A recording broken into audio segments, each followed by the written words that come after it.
Imagine estar à beira de uma piscina cintilante, os aplausos de uma plateia lotada ecoando enquanto a orca ao seu lado salta graciosamente a comando. O público, empolgado com o espetáculo pelo qual pagou caro para ver, explode em excitação. Tudo parece perfeito. Então, num piscar de olhos, o clima muda. A energia brincalhona da orca se transforma em algo mais sombrio. Antes que você possa reagir, suas enormes mandíbulas se fecham ao seu redor, arrastando você para as profundezas. Os aplausos da plateia viram gritos enquanto a água se agita violentamente. Essa foi a realidade aterrorizante que Jessica Radcliffe enfrentou. Um dia que transformou sua paixão em um terror inimaginável. Mas o que aconteceu a seguir foi ainda mais devastador. Mas antes de começarmos, já inscreva-se em nosso canal e deixe seu like agora. Vamos começar. A história de Jessica Radcliffe.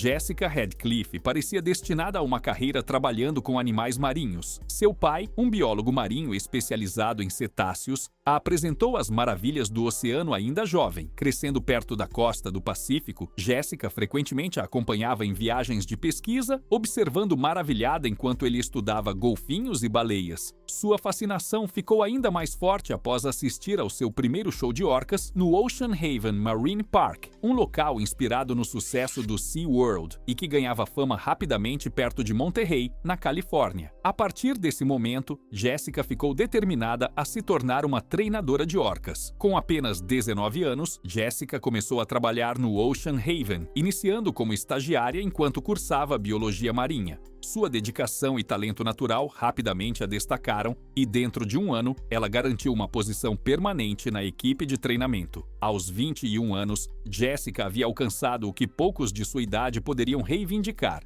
Ela se tornou a treinadora principal de Malo, a orca maior e mais popular do parque. Com 6,7 metros de comprimento e pesando quase 5.500 quilos, Malo era a atração principal dos shows semanais de orcas no Ocean Haven, atraindo milhares de visitantes toda semana. O vínculo de Jessica com Malo era notável, com muitos colegas observando sua conexão única com o animal. Enquanto outros treinadores achavam Malo desafiador às vezes, Jessica parecia tirar o melhor dele. No entanto, sinais preocupantes começaram a surgir. Malo passou a exibir comportamentos erráticos, incluindo agressão crescente durante as sessões de alimentação, recusa em realizar comandos e estalos de cauda contra as paredes do tanque. Em uma ocasião, Malo atacou um treinador durante a alimentação, forçando-o a pular para fora do tanque. No entanto, ao redor de Jessica, Malo permanecia calmo e cooperativo, respondendo aos seus comandos com precisão. Acreditando que ela tinha uma habilidade especial para lidar com Malo, a administração do parque decidiu que ela deveria liderar todos os shows envolvendo o animal, apesar das preocupações de outros membros da equipe. No dia de um grande show, o Ocean Haven estava lotado de visitantes ansiosos. Famílias ocuparam as arquibancadas, crianças segurando algodão doce enquanto aguardavam ansiosamente pela apresentação. A animação era contagiante e a voz do apresentador ecoava pelos alto-falantes, apresentando Jessica e Malo, que foram recebidos com aplausos estrondosos. Jessica subiu na plataforma com uma confiança que escondia sua juventude, lançando um sorriso brilhante para o público antes de sinalizar para Malo iniciar. A apresentação começou de forma tranquila, com Malo executando suas rotinas impecavelmente sob a orientação de Jessica. A enorme nadadeira dorsal da orca cortava a água enquanto ele realizava cada movimento com precisão, seguindo seus comandos sem hesitação. A multidão explodiu em aplausos quando Malo fez uma impressionante acrobacia, lançando seu enorme corpo para fora da água e caindo de volta em um espetacular splash que molhou as primeiras filas. Crianças gritavam de alegria enquanto ondas de água invadiam a plateia e os pais se juntaram aos aplausos, cativados pela conexão entre Jessica e a majestosa orca. O grande final envolveu Jessica entrando na piscina para uma rotina de nado sincronizado com Malo, um ato característico que encantava o público. Quando Jessica mergulhou na água, Malo a circundou de maneira que parecia brincalhona.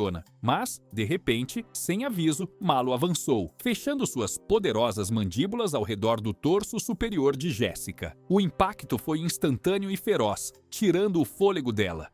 Gritos e suspiros surgiram da plateia enquanto viam Malo a sacudir na água. Os treinadores na plataforma imediatamente entraram em ação, sinais de emergência foram disparados e técnicas de distração foram implementadas. Eles jogaram boias, cordas e até peixes na piscina, tentando desesperadamente desviar a atenção de Malo de Jessica. 2 treinadores se prepararam para entrar na água com varas para tentar um resgate, mas a fúria dos movimentos de Malo tornava impossível intervir com segurança. Jessica ficou submersa por mais de 1 minuto enquanto Malo a girava e sacudia com sua imensa força, não deixando-lhe nenhuma chance de escapar. As poderosas mandíbulas da orca causaram ferimentos internos catastróficos, incluindo costelas fraturadas, um pulmão perfurado e um grande trauma no peito. O sangue turvou a água enquanto o corpo inconsciente de Jessica finalmente foi liberado, flutuando até a superfície. Mergulhadores de resgate retiraram Jessica da piscina em segundos, mas o dano era irreparável. As tentativas de reanimá-la na borda da piscina falharam e ela foi declarada morta no local. Seus ferimentos foram posteriormente confirmados como trauma contundente severo e afogamento. Enquanto a cena aterrorizante se desenrolava, a equipe trabalhava freneticamente para evacuar o público. Gritos de pânico ecoaram pelas arquibancadas enquanto os pais protegiam seus filhos da visão horrível. Muitos visitantes jovens, alguns segurando lembranças do show, ficaram visivelmente traumatizados. Várias famílias correram para sair do estádio, enquanto outras ficaram paralisadas em choque, incapazes de processar a tragédia que haviam acabado de presenciar. A tragédia gerou ondas de choque em Ocean Haven e na indústria de parques marinhos como um todo. Jessica era amplamente considerada uma das treinadoras mais habilidosas e compassivas do parque, com um vínculo incomparável com Malo. Sua morte deixou muitos questionando como tal tragédia poderia acontecer, especialmente com alguém que tinha o relacionamento mais próximo com a orca. Seria simplesmente um caso dos instintos selvagens de Malo, assumindo o controle, ou havia sinais de alerta que o parque não soubera lidar? Colegas e visitantes lamentaram a morte de Jessica, uma treinadora dedicada cuja vida girava em torno de seu amor pelos animais marinhos.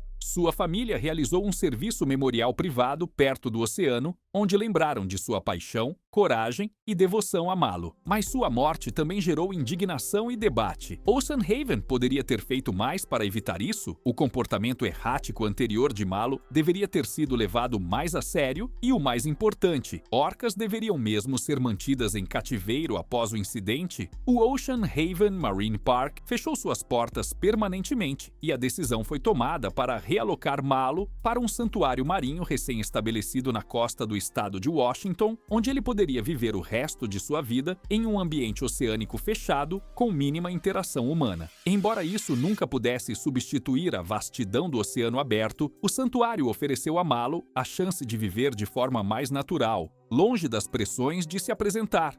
A trágica perda de Jessica abriu os olhos de muitas pessoas para os perigos de trabalhar com orcas, mas e se a próxima vítima não fosse nem mesmo um treinador? A história de Daniel Dukes. Em SeaWorld Orlando, um incidente chocante e profundamente intrigante aconteceu, desta vez envolvendo um visitante. No centro disso estava Telecom, uma enorme orca com um passado assombroso, que transformou a curiosidade em uma tragédia devastadora e chocante. A descrição do espectador é aconselhada, pois este é um dos encontros mais confusos e arrepiantes com orcas que você já ouviu falar. Era uma noite silenciosa de julho no SeaWorld Orlando, Flórida. Durante o dia, o enorme parque estava repleto de famílias e empolgação, mas agora, sob o brilho fraco da lua, ele estava silencioso. Os únicos sons eram as suaves ondas nos tanques onde os residentes mais famosos do parque descansavam. No maior enclosure, nadava Ticum, uma orca de 12.000 libras, com mais de 6,5 metros de comprimento, conhecida por seu tamanho imenso e padrões impressionantes de preto e branco. Ticum era tanto impressionante quanto enigmática, uma criatura cuja mera presença sugeria um poder bruto e selvagem abaixo da superfície. Mas essa calma estava prestes a se quebrar com a chegada de um intruso inesperado. Daniel Dukes, um nômade de 27 anos, era um homem de contradições. Ele tinha um histórico conturbado, marcado por abuso de drogas e uma série de prisões por infrações como invasão de propriedade, roubo e posse de drogas. Embora gentil e amante da natureza, alguns vizinhos o descreviam como uma alma bondosa, que alimentava os sem-teto e cuidava da vida selvagem, enquanto outros viam um homem lutando com profundas dificuldades pessoais. Dukes também era propenso a comportamentos impulsivos e erráticos. Em um incidente infame, ele invadiu a casa de Richard Garriott, o criador do jogo Ultima, do qual Dukes era supostamente obcecado. Em vez de fugir quando Garriott disparou um tiro de advertência, Dukes estranhamente foi até o quarto, se despiu e se deitou na cama de Garriott antes de ser preso pela polícia. Nos dias que antecederam seu encontro fatal com Tikkun, Dukes havia sido preso novamente e estava agindo de maneira estranha no Parque SeaWorld. Enquanto a maioria dos visitantes via as orcas como meros espetáculos, Dukes as via como seres espirituais, uma ideia que, no final, o levou a se aproximar do perigo. No dia do incidente, Daniel Dukes entrou no SeaWorld como qualquer outro visitante, se misturando facilmente às multidões. Ele vagava pelo parque, admirando as atrações, mas era claro que uma delas o cativava mais do que as outras. Da arquibancada que dava vista para os tanques das orcas, seu olhar permaneceu fixo em Tillum. Enquanto outros visitantes iam e vinham, conversando e tirando fotos, Daniel ficou ali, observando a enorme orca com uma intensidade que o destacava. Quando o dia foi chegando ao fim e as multidões começaram a diminuir, o comportamento de Daniel começou a determinação incomum. Apesar das barreiras e dos avisos evidentes ao redor dos cercados, ele não demonstrou intenção de sair, fosse por um desejo de liberdade ou por uma crença equivocada de criar uma conexão mais profunda com a orca. Sua determinação permaneceu inabalada. Quando os portões do parque finalmente fecharam e os últimos visitantes saíram, Daniel ficou para trás, sozinho em seus pensamentos e propósitos. Com o parque agora envolto em escuridão, Daniel fez seu movimento. O antigo vibrante SeaWorld, agora estranhamente deserto, se transformou em uma vasta área silenciosa e sombria. Passando despercebido pela segurança, ele percorreu o local com uma determinação cuidadosa. À medida que se aproximava do cercado de Tili-Kun, o caminho se tornava mais sombrio, iluminado apenas pelas fracas luzes acima. O tanque se erguia à frente, uma enorme sombra abissal.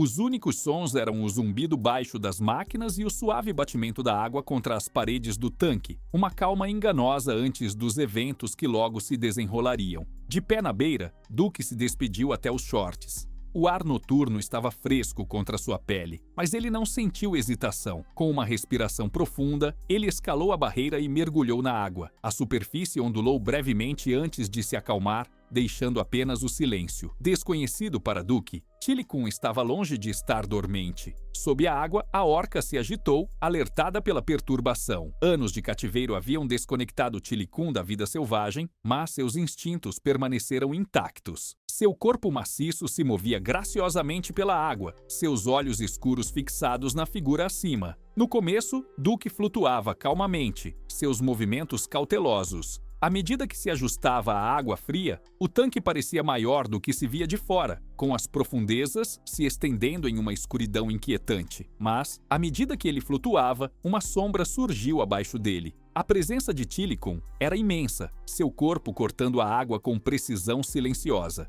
Duke provavelmente não sabia do perigo até que fosse tarde demais. O ataque foi rápido. Tili-Kun subiu como um trem de carga, colidindo com Duke com força esmagadora. O impacto quebrou suas costelas, deixando-o atordoado e indefeso contra 12.000 libras de pura força. A sobrevivência era impossível enquanto a água explodia em uma frenética agitação. As mandíbulas de Tili-Kun se fecharam sobre Duke em um local inesperado, seu escroto. Com uma mordida poderosa, a orca o arrastou para baixo da superfície, puxando-o mais fundo no tanque. A água se agitou violentamente enquanto Tili-Kun se debatida, seus movimentos uma combinação arrepiante de instinto e agressão.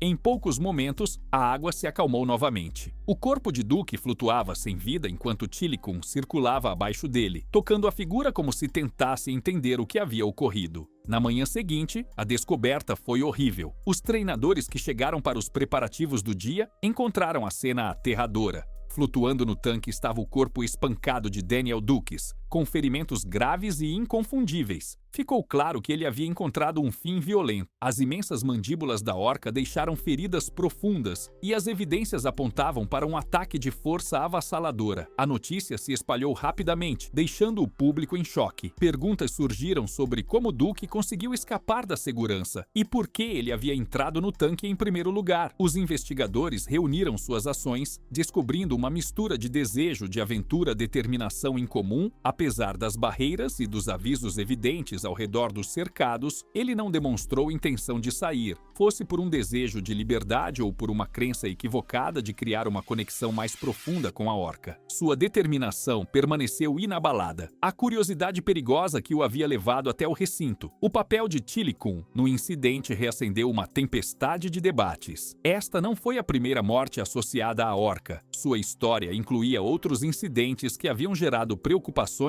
sobre seu cativeiro. Críticos argumentavam que anos de confinamento haviam fomentado a agressão no animal, transformando um predador antes majestoso em uma bomba-relógio para o SeaWorld. Para o parque, a tragédia foi um pesadelo de relações públicas. O parque enfrentou um escrutínio renovado sobre suas práticas, com ativistas apontando para o histórico violento de Tili-kun como evidência dos perigos do cativeiro. No entanto, apesar de toda essa indignação, a questão central permanecia sem resposta. O que teria levado Daniel Dukes a tal ato imprudente? À medida que as águas do tanque de Tili-kun se acalmavam, os horrores daquela noite serviram como um sombrio lembrete. A verdadeira tragédia do cativeiro começa muito antes dos ataques. Começa quando essas criaturas majestosas são retiradas da natureza e lançadas em vidas de performance, longe de seu mundo natural. As consequências desse cativeiro muitas vezes passam despercebidas, mas podem ser devastadoras. A história de Namu.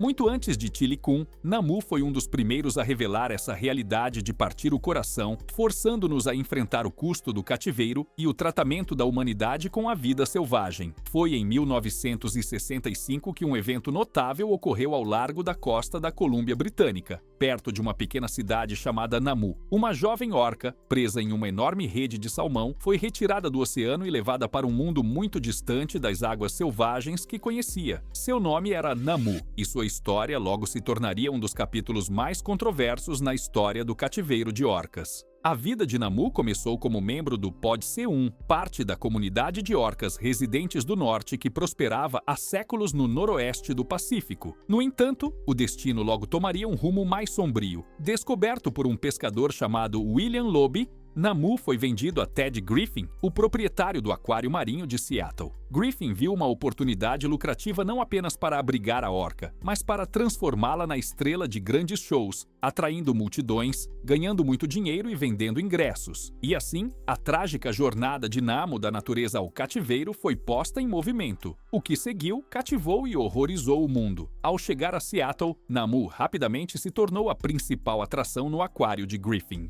Pela primeira vez, o mundo teve a chance de testemunhar uma orca viva de perto e pessoalmente. Seu comportamento brincalhão, seu tamanho imenso e sua companhia inabalável com Griffin pintaram o retrato da orca como um gigante gentil, um contraste marcante com as criaturas selvagens e perigosas frequentemente retratadas na mídia. A presença de Namu gerou uma onda de fascinação pública e a orca, antes temida, se tornou um ícone amado. No entanto, o que o público não via era o preço que Namu pagava por essa fama repentina. À medida que sua popularidade crescia, também cresciam as pressões para ele se apresentar. Namu, agora confinado a uma pequena jaula no Pier 56 de Seattle, estava sujeito a rotinas diárias que estavam longe de ser naturais. Ele recebia 180 quilos de salmão todos os dias, mas seu cativeiro teve um custo em sua saúde. A orca, que uma vez havia percorrido os mares abertos, agora se via reduzida a um espetáculo. Mesmo assim, o vínculo de Namu com Griffin era inegável. Sua conexão,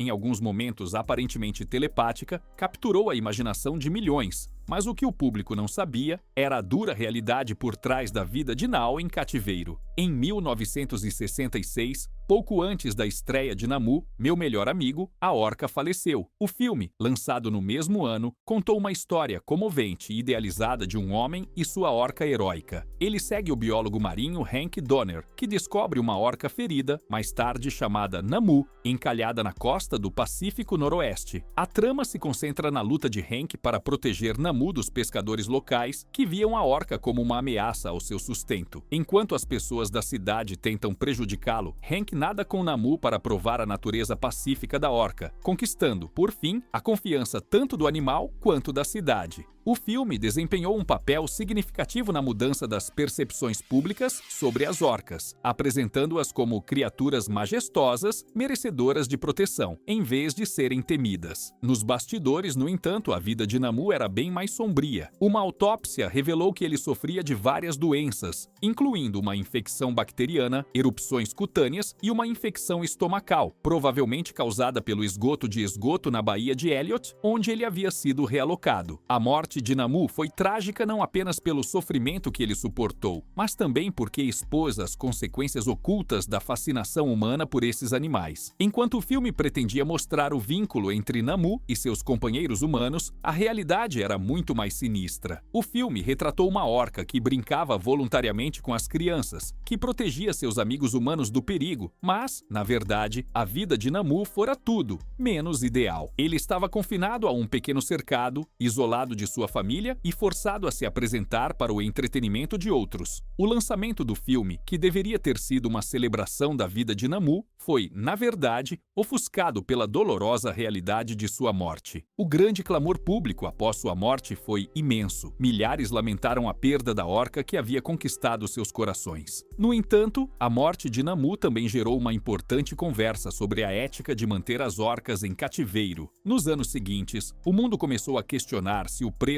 do entretenimento humano valia o sofrimento dessas criaturas magníficas. Ted Griffin, que uma vez viu Namu como um companheiro, ficou tentando lidar com as consequências de suas ações. Embora tenha apresentado ao mundo as orcas como criaturas inteligentes e emocionais, ele também desempenhou um papel em sua exploração. Griffin mais tarde defenderia a libertação das orcas em cativeiro, mas o dano já estava feito. A história de Namu serviu como um duro lembrete de que os seres humanos subestimaram as necessidades e complexidades dos animais que buscavam controlar. Hoje, o nome de Namu é lembrado não apenas como título de filme, mas como um símbolo da mudança que ele ajudou a provocar. Enquanto o filme pode ter contado um conto de fadas sobre a amizade entre humanos e orcas, a realidade da vida de Namu era muito mais complexa. Sua morte foi um trágico lembrete de que o entretenimento nunca deve vir à custa do bem-estar de um animal. À medida que a história de Namu gerou a primeira onda de mudança, isso foi apenas o começo de uma conversa maior sobre o cativeiro. Logo, a atenção do mundo se voltou para Ku. A orca, conhecida por muitos como Cid, teve sua vida marcada pelas lutas de Namu, revelando as verdades sombrias da vida em cativeiro. A trágica história de Ku. Esta é a trágica história de Ku e o impacto que o cativeiro teve sobre ele. Ku nasceu na natureza, ao largo da costa da Islândia, por volta de 24 de setembro de 1976. Ele era apenas um filhote quando seu mundo foi violentamente virado de cabeça para baixo. Em 1979, um caçador de baleias chamado Joe Gunnarsson e sua equipe, trabalhando para a Whaling Company, atacaram a família de Ku. O grupo de orcas, que provavelmente havia vagado pelas águas geladas do Atlântico Norte por gerações, foi despedaçado e Ku foi capturado aos 3 anos de idade. Ele foi levado para um pequeno aquário na Islândia, longe do oceano e da família que conhecia. Recebeu o nome de Cid e, eventualmente, Ku, o nome que ele carregaria pelo resto de sua vida tumultuada. Os primeiros anos de Ku em cativeiro foram nada menos que angustiante. Seu novo lar, um pequeno tanque árido em um parque temático próximo a uma cidade remota na Islândia, estava longe das vastas águas abertas de sua terra natal. À medida que ele crescia, suas condições de vida pioraram. O pequeno espaço confinado fazia pouco para acomodar seus instintos e comportamentos naturais. Por anos, Ku realizou truques para o público, vivendo uma vida de entretenimento que contrastava fortemente com sua vida selvagem. Apesar da aparente alegria dos shows, algo estava profundamente errado. Ku estava longe de casa, sua saúde se deteriorando e os pedidos por sua liberação se tornavam cada vez mais fortes. Em 1982, após seu tempo na Islândia, Ku foi vendido para o Marineland, em Ontário, Canadá. Lá, ele foi colocado em uma instalação maior, se apresentando para um público maior, mas os desafios continuaram. Sua pele começou a mostrar sinais de estresse, desenvolvendo lesões dolorosas, provavelmente causadas pelas condições precárias e pelos produtos químicos na água. Ku teve dificuldades para se integrar com as orcas fêmeas mais velhas da instalação, pois não fazia parte do grupo delas desde o início. Suas tentativas de interação foram recebidas com agressividade e ele se tornou uma criatura solitária e quebrada. O Marineland, incapaz de resolver o problema, o vendeu novamente em 1985.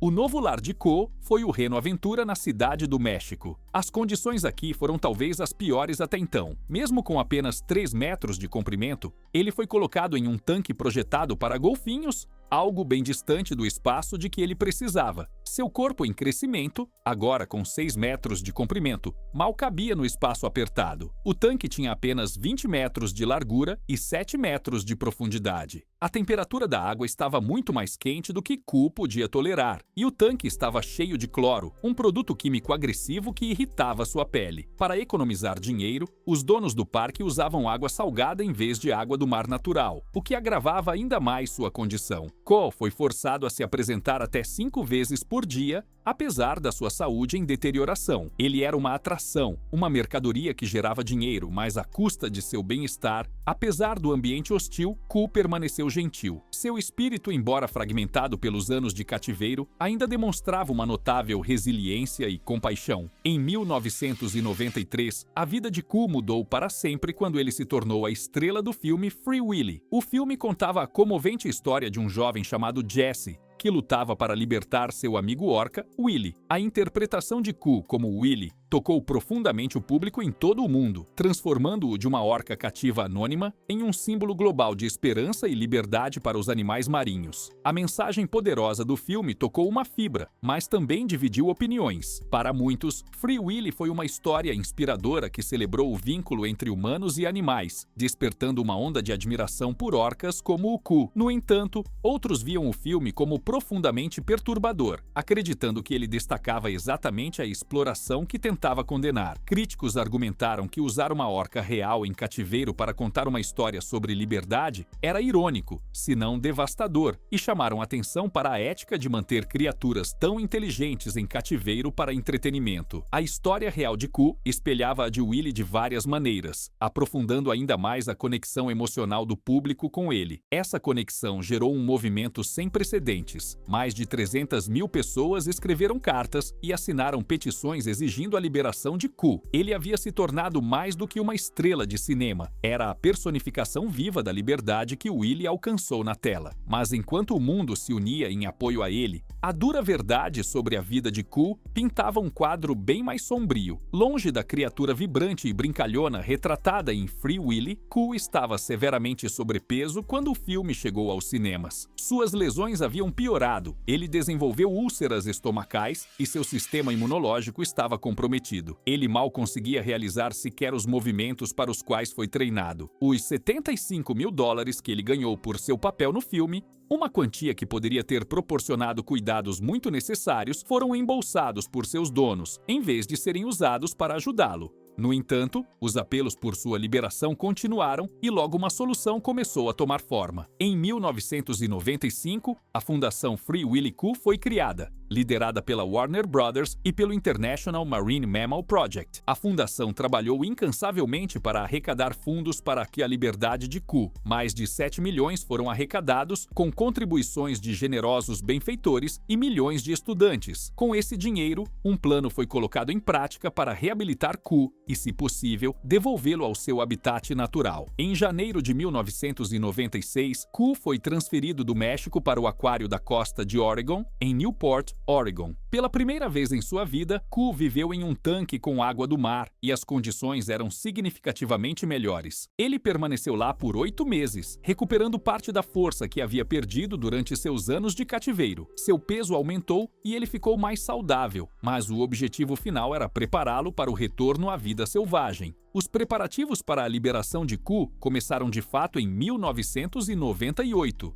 Em 9 de setembro, ele foi levado para a Baía Kik, uma pequena ilha na costa da Islândia. A reabilitação de Ku foi um processo gradual e cuidadoso. Ele foi treinado para nadar longas distâncias e aprender a caçar sozinho. Foi equipado com um transmissor via satélite e os primeiros mergulhos supervisionados no oceano aberto começaram. Ku estava aprendendo a se tornar a orca que havia sido, reconectando-se com seus instintos naturais. Após 17 longos anos em cativeiro, Ku estava pronto para o oceano. No verão de 2002, o momento tão esperado chegou.